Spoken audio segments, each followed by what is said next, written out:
என்னது இட்லி? எப்பா இட்லி போட்ட ஏசமான எவ்வளவு பெரிய பூகம் வந்தாலும் சரிடா, நீ ஒரு ஆள் எஸ்கேப் ஆயிருப்பா. வெல்கம் டு ஐரக்ஷன் சேனல். எங்களோட வீடியோஸ் உங்களுக்கு பிடிச்சிருந்ததுன்னா லைக் பண்ணுங்க, கமெண்ட் பண்ணுங்க, ஷேர் பண்ணுங்க, மறக்காம சப்ஸ்கிரைப் பண்ணுங்க. ஓகே, இப்போ என்ன வீடியோ பார்க்க போறோம்னா ராகேஷ் அஞ்சனி அவங்க சேனல் தான் பார்க்க போறோம். ரீசெண்டாக போட்ட வீடியோ தான் பார்க்க போறோம். பார்க்கலாமா? ஓகே. அங்க பாருங்க ஒரு வேஸ்ட் பீஸ் வருது. அடி வாங்கறதுன்னு அளவெடுத்து பாலிமர் அப்படி என்ன பண்ணி வச்சிருக்காரு? அவ்வளவு என்ன இவரு மேல காண்டு? பாலிமருக்கும் இர்ஃபானுக்கும் என்ன பிரச்சனை இப்படின்றதெல்லாம் டீடைலா டிடிஎஃப் வந்தா டிடிஎஃப் வாசன் வந்தாலே இதே தான் நடக்கும். இப்ப என்ன பண்ணாரு அப்படின்னு கேட்டா, சமீபத்துல ரம்ஜான் முடிஞ்சு தெரியுமா? அந்த டைம்ல நம்ம இர்ஃபான் என்ன பண்றாரு, கஷ்டப்படுறவங்களுக்கு எல்லாம் துணிமணியும் கொடுத்து கையோட காசையும் கொடுப்போம் அப்படின்னு சொல்லி அவரோட மனைவியும் ஒரு பிளான் பண்ணிருக்காங்க. நல்லா இருக்கே, இதை நம்ம எக்ஸிக்யூட் பண்ணுவோம் அப்படின்னு சொல்லி நம்ம இர்ஃபானும் இதை ஒரு வீடியோவா பண்ணி ரிலீஸ் பண்ணுவோம் அப்படின்னு சொல்லி எல்லாத்தையும் அப்லோட் பண்றேன். லைக்ஸ்லாம் சும்மா பிச்சிக்குது. ஒரு vlog-ஐயும் பிளான் பண்ணி ரோடா போய் கஷ்டப்படுறவங்க எல்லாருக்கும் துணிமணி எடுத்து கொடுத்திருக்காரு. சரியாதானே செஞ்சிருக்கான். கிழிச்சா அந்த லட்சணத்தை நீங்களே பாருங்க. கேட்டீங்கன்னா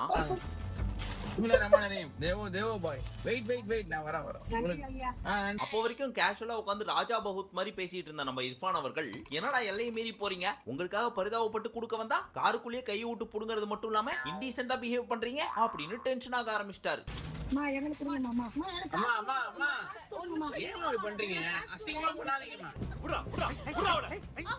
சரி, டென்ஷன் ஆனாரு. அவங்க எல்லாம் ஏதோ பேசி விட்டாரு. அது அத்தோட விடாம அந்த கிளிப்பை எடுத்து ஃப்ரண்ட்ல போட்டு முழு நீல வீடியோவும் போட்டு விட்டாரு. இத பார்த்த இர்ஃபான் ஹேட்டர்ஸ் சும்மா இருப்பாங்களா? எப்படா மாட்டுவாருன்னு பார்த்துட்டு இருந்தாங்க. கேட்ச உடனே வச்சு செஞ்சு விட்டாங்க.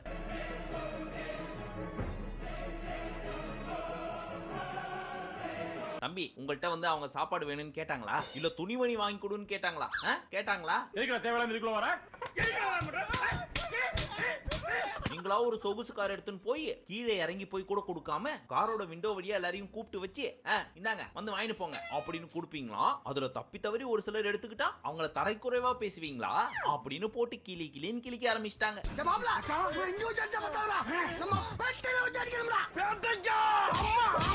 இந்த மேட்டர் நமக்கு லேட்டா தான் தெரிய வந்துச்சு. என்னது இது, திரும்பற சோஷியல் மீடியா பக்கம்லாம் இர்ஃபான் வந்துட்டு இருக்குது. அப்படி என்னதான் பண்ணி வச்சாருன்னு சொல்லி ஒரு வீடியோ ஓபன் பண்ணி பார்த்தா எல்லாருமே இந்த வீடியோவை போட்டு வச்சிருக்காங்க. எல்லாத்துக்குமே இருக்கு, வெயிட் பண்ணுங்க.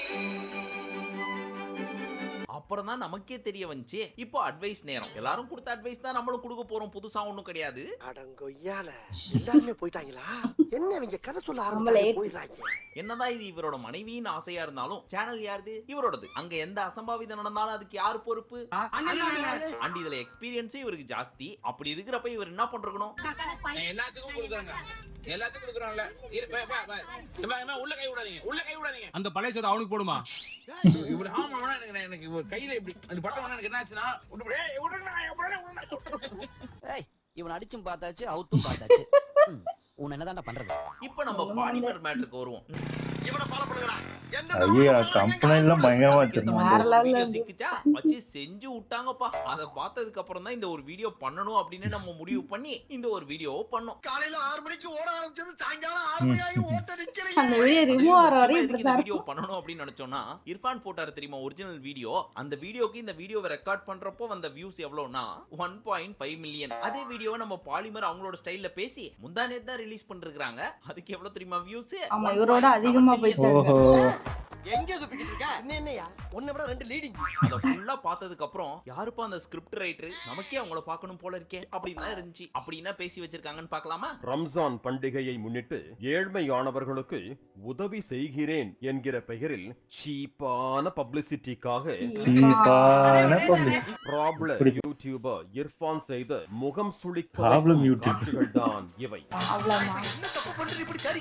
பிரபலமான யூடியூபர் என்பதை விட ப்ராப்ளமான யூடியூபர் என்பதுதான் இவருக்கு இருக்கும். நல்லா இருக்குது. பஞ்ச் தலைவா, பிரபல யூடியூபர் இல்லையா, ப்ராப்ளம் யூடியூபரா? எப்படி யோசிச்சிருக்காங்க பாத்தீங்களா? ப்ராப்ளம் யூடியூபர் இர்ஃபானுக்கு சர்ச்சைகள் புதிதல்ல. அப்படின்னா நம்மால் பண்ணி வச்சிருக்காருன்னு தெரியல. அங்கேயும் தன்னோட இன்ஃப்ளூயன்ஸை பயன்படுத்தி ஏதாவது குத்தி வச்சிருப்பாரோ? இல்லங்க, அப்படிலாம் சொல்லல, போய் சொல்றாங்க. இப்போ வரப்போது பாருங்க, அதுதான் மெயின் மேட்டர். பட் அதை பார்க்க போறதுக்கு முன்னாடி ஒரிஜினல் வீடியோல என்ன நடந்துச்சு அப்படின்றத பார்த்துட்டு வந்துருங்க. பாருங்க எல்லாத்துக்கும் கொடுக்குறாங்கல. உள்ள கை விடாதீங்க, உள்ள கை விடாதீங்க. நான் நிஜமா தரல. இப்போ இதுவே நம்ம ரஞ்சித் அண்ணா அவரோட ஸ்டைல்ல சொல்லுவாரு, அதை கேளுங்க. ஆளுக்குள் உட்கார்ந்து கொண்டு கைய உள்ள விடாதீங்க. ஏம்மா இப்படி பண்றீங்க?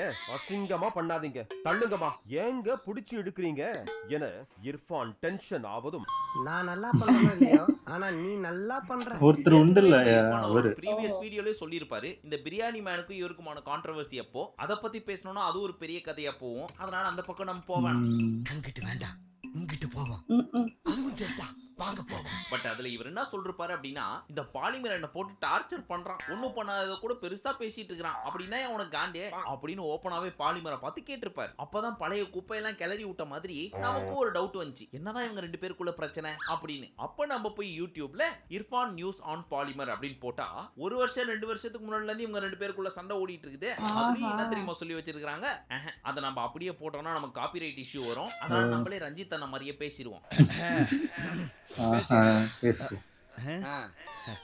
அதுல என்ன சொல்லிருக்காங்க அப்படின்னா, ஆரம்பத்தில் ஒவ்வொரு ஹோட்டலுக்கும் சென்று ஃபுட் ரிவ்யூ செய்வதாக கூறி மூக்கு பிடிக்க ஓசிச்சோறு தின்று வயிறு வளர்த்தவர் தான் இந்த இர்ஃபான் என்று கூறுகிறார்கள் நெட்டிசன்கள் அப்படின்ற டயலாக் அச்சு பிசுறாம 2 வருஷத்துக்கு முன்னாடி பேசின மாதிரி லேட்டஸ்ட் வீடியோலயும் பேசி வச்சிருக்காங்க. சாப்பாடுனா முதல்ல ஓடி போக தெரியுதுல.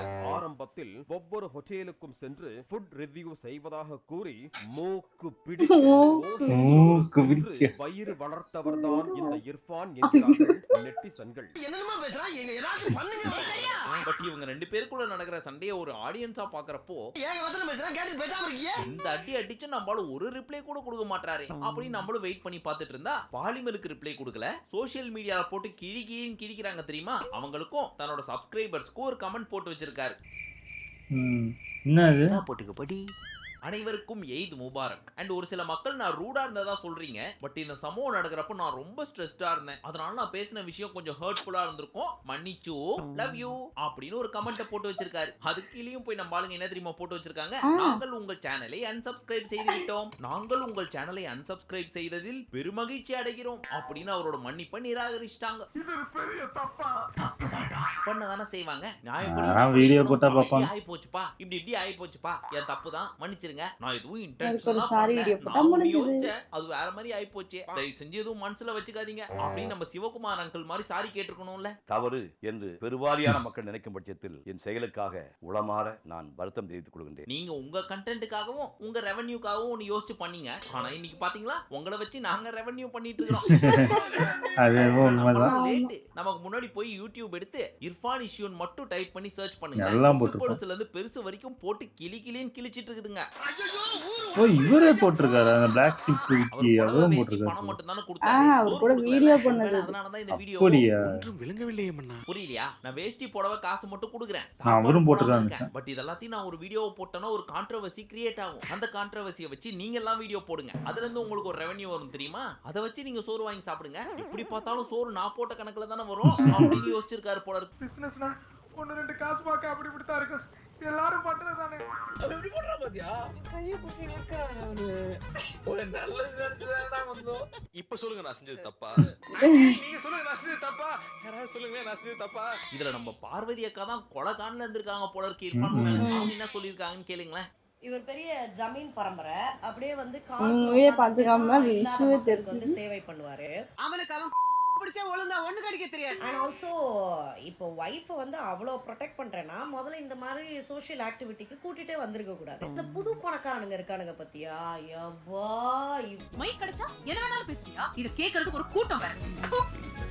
இவங்க பண்ற கூத்து இருக்கு, தான் கிட்ட காசு இருக்குதுன்றத வந்து எப்படிலாம் கேவலமான, இங்கதான் அவன் புத்தி, அவன் மூளை என்னன்றது வெளியில வருது. அவன் பொண்ணுடா, ஃப்ராக் போட்ட பையன். இது வந்து உண்மையிலே என்ன தெரியுமா தெரியுது, இந்த வீடியோவை பார்த்து கடுப்பானவங்க ஒரு 20 to 30% தான் இருப்பாங்க, பேலன்ஸ் இருக்கிற 70% ஆஃப் மக்கள் யாரு தெரியுமா, ஏகப்பட்ட கான்ட்ரோவர்சியில ஏற்கனவே சிக்கனாரு தெரியுமா, அப்பையில இருந்தே இவர் மேல காண்ட்ல இருக்காங்க, இப்ப இந்த மாதிரி ஒரு மேட்டர் சிக்க பழசையும் சேர்த்து வச்சு குத்துறாங்க. ஐயா அதான் அடிச்சு தோச்சிட்டீங்களே, அப்புறம் எடுத்து போறீங்க. ஒரு 7 நாளைக்கு வச்சு அடிக்கிறது தான். 7 நாளைக்கா இப்படி குத்துறதுல பல பேர் ஊம குத்து தான் குத்திட்டு இருக்காங்க. ஆனா நம்ம பாலிமர் டீம் தான் நேருக்கு நேரா போய் மூஞ்சி மேலேயே குத்தி விட்டு வந்துட்டாங்க. உதவி செய்வது என்றால் காரில் இருந்து இறங்கி கொடுக்க வேண்டும். அதே போல வறுமையில் தவிக்கும் மக்கள் போட்டி போட்டுக் கொண்டு வாங்கத்தான் செய்வார்கள். ஆமா ப்ராப்பரா ஆள் வச்சு பண்ணிருக்கணும். அதையெல்லாம் இவங்க போகாம ஆள் இழிவாக வச்சு பேசி நக்கலாக சிரித்து வீடியோ எடுத்து வெளியிடலாமா இதுவும் என தப்புதான். பலரும் கடுமையான கண்டனங்களை சமூக அதெல்லாம் வலைத்தளங்களில் தூக்கி தெரிவித்து இருக்கணும். வருகிறார்கள். ஏன் இவர் எடிட் பண்ணாம விட்டாரு? அது அப்படி கான்ட்ரவர்சியா போகணுன்னே பயங்கரமா நம்மள பத்தி பேசுவாங்கன்னு Finally, moral of நினைச்சிருப்பாரு. that particular video என்ன அப்படின்னா, அவரோட இன்டென்ஷன் எல்லாம் கரெக்ட் தான். கஷ்டப்படுறவங்களுக்கு சாப்பாடு கொடுக்கணும், துணிமணி கொடுக்கணும், நம்மளால முடிஞ்சதை செய்யணும் அப்படின்னு நினைச்சதெல்லாம். ஆனா அதை எப்படி செய்யணும் அப்படின்றதுக்கு ஒரு வரமுறை இருக்கு. அதை அப்படி செய்யாம இப்படி செஞ்சதுதான் மிகப்பெரிய குற்றம். குற்றம்ன்றதை விட எல்லாரையும் முகசுழிக்க வைக்குது. மனுஷனே இல்ல மிருகம் இருக்குமே இல்லாம.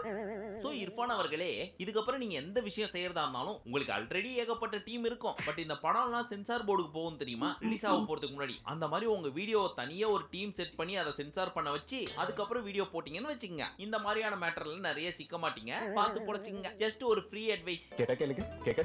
ஏன்னா நீங்க ஒத்துக்கல அப்படின்னாலும் இந்த வீடியோ பண்றதுக்கு உண்மையான பச்சையான காரணம் என்ன அப்படின்னா, உனக்கும் வேணும் எனக்கும் வேணும் கட்டு கட்டா காசு வேணும். அதான உண்மை. So, அதான் அதனால உண்மை. பார்த்து பண்ணுங்க. ஃபைனலி இந்த வீடியோ முடிக்க போறதுக்கு முன்னாடி வெயில் வெளிய கொளுத்துன்னு கொளுத்திட்டு இருக்குது. சோஷியல் மீடியால ஏகப்பட்ட கன்றாவியான நியூஸ் எல்லாம் வந்துட்டு இருக்குது. இந்த தர்பூசணி பழம் செவசவன் தெரியணும் அப்படின்றதுக்காக ஊசியை குத்துறாங்க அப்படின்னு சொல்லி அதையும் பஞ்சு வெள்ளை துணி எல்லாம் வச்சு தேய்ச்சி பார்த்தா ரெட் கலர்ல வந்துச்சுன்னா ரசாயனம் ஆமா. கலந்த ஒரு வாட்டர் மெலனா அது. கலப்படம் தர்பூசணி பழம் கலப்படம். அதனால அதெல்லாம் சாப்பிடாதீங்க அப்படின்னு சொல்லி அவங்களோட கண்டென்ட் பற்றாக்குறையை தீர்த்துக்கிறதுக்காக இந்த மாதிரியான ஒரு ஃபேக் நியூஸை போட்டு விட்டுறாங்க. இதனால பாதிக்கப்படுறது யாரு? நல்லா பாக்குறதுக்கு செவசவன் இருக்கே, சாப்பிடலாமே அப்படின்னு நினைச்சாலும் இந்த மாதிரியான ஒரு நியூஸ் வர்றதுனால அதை வாங்காம சாப்பிடாம போயிடுறாங்க. ஆனா ஒரு கிலோ 15 இருந்து 20 ரூபாய் விற்க வேண்டிய தர்பூசணி பழத்தை விக்கிற வியாபாரியில இருந்து அதை அடிமட்ட பாவம். ரேட்டுக்கு விக்கிற விவசாயி வரைக்கும் எவ்வளவு கஷ்டப்படுவாங்க. சோ தயவு செஞ்சு இந்த மாதிரியான ஃபேக் நியூஸ் எல்லாம் பார்த்து ஏமாறாதீங்க. இதோட கருத்து என்ன கொஞ்சம் தெரிஞ்சுக்கலாமா? அந்த மாதிரிலாம் பண்ண முடியாது, அதெல்லாம் ஃபேக் நியூஸ் அப்படின்னு சொல்லி நிறைய டாக்டர்ஸ் கூவி சொன்னாலும் அந்த உண்மையான நியூஸ் பெருசா ரீச் ஆக மாட்டேங்குது. இந்த ஃபேக் நியூஸ் தான் பெருசா போய் ரீச் ஆகுது. சோ இதெல்லாம் நம்பாம எங்க தர்பூசணி கிடைச்சாலும் நல்லா சாப்பிடுங்க. இந்த வெயிலுக்கு நல்ல குளிர்ச்சி அண்ட் ருசியாகவும் இருக்கும். அட்வைஸ் பண்றோம்னு ஆயி போச்சே, நல்லதை சொல்லி முடிக்கலாமே அப்படின்றதுக்காக தான் இந்த ஒரு பதிவு. கட்சியில நம்மளே அட்வைஸ் பண்ண வச்சிட்டாங்களே. சரி, மீண்டும் உங்களை அடுத்த வீடியோவில் சந்திக்கும் வரை நன்றி, வணக்கம், நமஸ்தே, நமஸ்கார். சூப்பர், நல்லா இருந்துச்சு. ஆனா இந்த பாலிமர் நியூஸ் ஃபுல்லாலாம் பார்க்கல, இந்த இது மட்டும் தான் பார்த்தோம். அது உள்ளலாம் போய் உள்ள பார்க்கல. பார்க்கல, தம்பனையில அப்புறம் அந்த அதான் பார்வதி போட்டிருந்தவங்க இவங்க எப்படி எல்லா பெரிய ஹீரோஸ் எல்லாம் இன்டர்வியூ எடுக்கிறாங்க, எப்படி இவங்களுக்கு வந்து கொடுக்குறாங்க. அது எனக்கு தெரிஞ்சு எனக்கு எப்படி தோணுதுன்னா ஃபுல்லா எனக்கு தெரிஞ்சு பொறாம தாங்க முடியாம, ஏன்னா இவங்களும் இந்த இன்டர்வியூ அந்த இதெல்லாம் பண்ணிட்டு இருந்தவங்க தான். இவங்க இப்படி பேசுறதே எனக்கு தெரிஞ்சு பொறாமப்பட்டு பேசுற மாதிரி தான் இருந்துச்சு. இதுக்கு முன்னாடி எவ்வளோ பிரச்சனை வந்துச்சு, அதுக்கெல்லாம் குரல் கொடுக்காதவங்க இப்போ இதுக்கு சம்மந்தமே இல்லாம குரல் கொடுக்குறாங்கன்னு தான் எனக்கு புரியல. மொத்தத்துல எல்லாரும் சேர்ந்து அடின்னு அடிச்சாச்சு அவரை போட்டு. ஆனா இவரோட வீடியோ வந்து பாலிமர் எடுத்து பார்க்கும்போது உண்மையாவே செம்ம காமெடியா இது இருக்கு. அதான் சொல்றேன்ல, டிடிஎஃப் வாசன் அவரு ஒரு வாட்டி தப்பு பண்ணாரு. அதுக்கப்புறம் பண்ணதெல்லாம் எனக்கு தெரிஞ்சு அவர் சும்மா விளையாட்டுத்தனமா பண்ணதெல்லாம் பெருசாக்கி அவர் மாட்டிக்கிட்டாரு. ஆமா. அவரும் பாவமா தான் இருந்துச்சு. ஒரு கட்டத்துல அது அவரு இப்படி பண்ணது தப்பு தான். அவரு சரி அதுக்குன்னு பிடிக்கிறாங்க, ஓகே. ஆனா அதுக்கப்புறம் நம்மளுக்கே பாவமாயிருச்சு. ஐயோ என்னடா இப்படி சும்மா பிடிக்கிறாங்க, பாவமா இருந்துச்சு. ஆனா இர்ஃபான் வந்து என்ன சொல்றது, அவங்க அதான் இது வந்து எடிட்டட் வீடியோ தான், இது ஒன்றும் லைவ் வீடியோ கிடையாது. அதை எடிட் பண்ணியிருக்கணும், முன்னே எடிட் பண்ணி போட்டிருக்கணும். அப்படி இல்லைன்னா இதை வீடியோவாவே எடுத்துருக்க கூடாது முதல்ல. அப்படி இல்லைன்னா இது ஒரு ஆளை வச்சு இவங்க ஏற்கனவே ஃப்ரீ பிரியாணி ஏதோ போடுறான்னு ஒரு வீடியோ போட்டுட்டு இருப்பாங்க. அந்த மாதிரி ஒரு 10 பேர் 12 பேரை வச்சு அப்படி கொடுத்துருக்கணும். வரிசையா அந்த லைன் வச்சு இந்த இடத்துல கொடுக்க போறோம் அப்படின்னு சொல்லி கொடுத்துருக்கணும். ஒரு இடம் ஃபிக்ஸ் பண்ணி கொடுத்துருக்கணும். அப்படி பண்ணி போகும்போது அப்படியே கொடுத்துட்டு போயிட்டாங்க. அதுதான் தப்பு. எனக்கு தெரிஞ்சு இது இப்படி இருக்கும்போது ஆட்டோமேட்டிக்கா அவங்களுக்கு கிடைக்காம போயிடும் பயத்துலதான் ஓடி வந்து இது பண்ணியிருப்பாங்க தவிர அவங்களோட இன்டென்ஷன் வந்து இவங்களை காயப்படுத்தணும், அவங்ககிட்ட இருந்து பிடுங்கிடணும் அப்படின்னு இருக்காது. நம்மளுக்கு கிடைக்காம போயிருமோ அப்படின்னு அவங்களோட பயம்தான் அப்படி ஆயிருக்கும் எனக்கு தெரிஞ்சு. ஆமா, அதுவும் இல்லாம அதுக்கப்புறம் உட்காந்து சிரிச்சு வீடியோ பண்றதும் அதுதான் எல்லாருமே காண்டாக்கியிருப்பாங்க. எனக்கு தெரிஞ்சு அந்த இது கூட ஒன்றும் தெரிஞ்சிருக்காது. அதுக்கப்புறம் ஒரு இடத்துல போய் நின்று சிரிச்சு காமெடியா பேசுறதுதான் தப்பான ஒரு விஷயமா. இது நார்மலா வந்து எப்படியா அவர் திட்டுறது கோபப்படுறது சரி ஓகே சரி அது ஏதோ கொடுக்குறாங்க அந்த இதுல பேசுறாங்க கூட அது சொல்லு. அதுக்கப்புறம் அதை பத்தி அதுதான் ரொம்ப ரொம்ப தப்பா போயிருச்சு எனக்கு தெரிஞ்சு. அதுக்கப்புறம் இந்த தர்பூசணியும் நான் பார்த்தேன், நிறைய விவசாயிங்களாம் அதை போட்டிருந்தாங்க. இதை இப்படி போட போய் நிறைய தர்பூசணி நானே பார்த்தேன், நிறைய இடத்துல தர்பூசணி அப்படி வாங்குவாங்க, இப்போ வாங்குறதே இல்லை எனக்கு தெரிஞ்சு. எல்லாம் மத்த ஜூஸ் மத்த இதுக்கு போயிடுறாங்க, இப்போ தர்பூசணி வாங்குறதே ரொம்ப கம்மியாயிருச்சு. இதெல்லாம் போய் செக் பண்ணுவாங்க. ஆமா எனக்கு தெரிஞ்ச பெரிய அந்த பெரிய அளவுக்கு இதெல்லாம் போய் செக் பண்ண ஆமா மாட்டாங்க. ஆமா இந்த மாதிரி விவசாயிகள் தான் அதாவது பேக்டு வர சிப்ஸ் இந்த மாதிரி கூல் ட்ரிங்க்ஸ் அந்த இதெல்லாம் செக் பண்ண மாட்டாங்க. அதுதான் நிறைய நம்மளுக்கு பெரிய பிரச்சனையே இழுத்து விடுறது. இந்த மாதிரி இதெல்லாம் ஒண்ணுமே ஆகாது. இவங்க சொல்லுவாங்க சும்மா ஊசி போட்டு ஏத்துறாங்க இது ஆக்குறாங்க, அது அது எவ்வளவுதான் பண்ண முடியும்? அவ்வளோலாம் பண்ண முடியாது எனக்கு தெரிஞ்சு. எனக்கு தெரிஞ்சு நிறைய அதான் நிறைய பேர் கஷ்டப்பட்டுட்டு இருக்காங்க. இது இந்த சீசன்ல இப்போ அதான் போயிட்டு இருக்கு. அதுக்கே உழ வைக்கிற மாதிரி ஒண்ணு பண்ணி விட்டுருக்காங்க. அதுக்கப்புறம் இந்த சீசன்ல ஆமா கிடைக்கும். அதுக்கப்புறம் வரவே வராது, அவங்களுக்கும் அது நஷ்டமாயிரும் எனக்கு தெரிஞ்சு. இதெல்லாம் ரொம்ப பாவம். ஆமா ஓகே. எங்க வீடியோஸ் உங்களுக்கு பிடிச்சிருந்தா லைக் பண்ணுங்க, ஷேர் பண்ணுங்க, கமெண்ட் பண்ணுங்க, மறக்காம சப்ஸ்கிரைப் பண்ணுங்க எல்லாருக்கும்.